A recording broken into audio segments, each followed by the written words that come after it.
Spirited Republic, Alcohol in American History is about the love-hate relationship that Americans have with alcohol.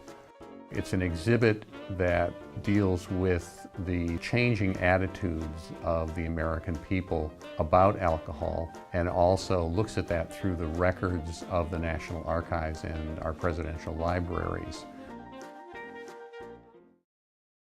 One of the documents that we have in this show is a letter from George Washington to his Attorney General saying that those people who participated in what was known as the Whiskey Rebellion should be prosecuted aggressively. This is a wonderful 1864 lithograph for a design patent for a label that went on the end of a whiskey barrel. This is a postcard that supporters of Prohibition sent to Congress in the early 20th century, and it is a great example of how Prohibitionists saw the dangers of drink, especially to women and children. Those people who wanted to get around Prohibition had a number of ways of doing it legally. You could get a prescription for medicinal alcohol, or you could brew your own beer.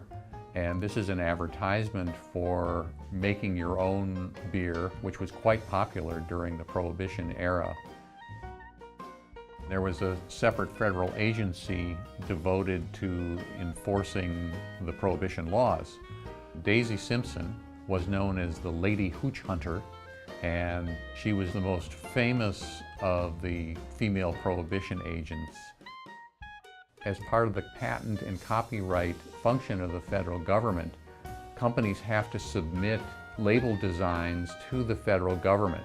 And this picnic beer label, I think, is a great example of an attempt to make beer consumption sort of benign and fun after 12 years of it being illegal.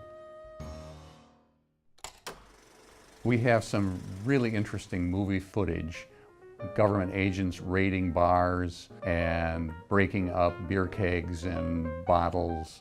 We also have public service announcements warning about the dangers of alcohol abuse and drunken driving. But there's one shack you'll never see, and that's Shack the Drunk Driver. That's because I know drinking and driving don't mix. Alcohol is, for better or for worse, something that has helped shape the course of American history and has been an important part of our political and social life.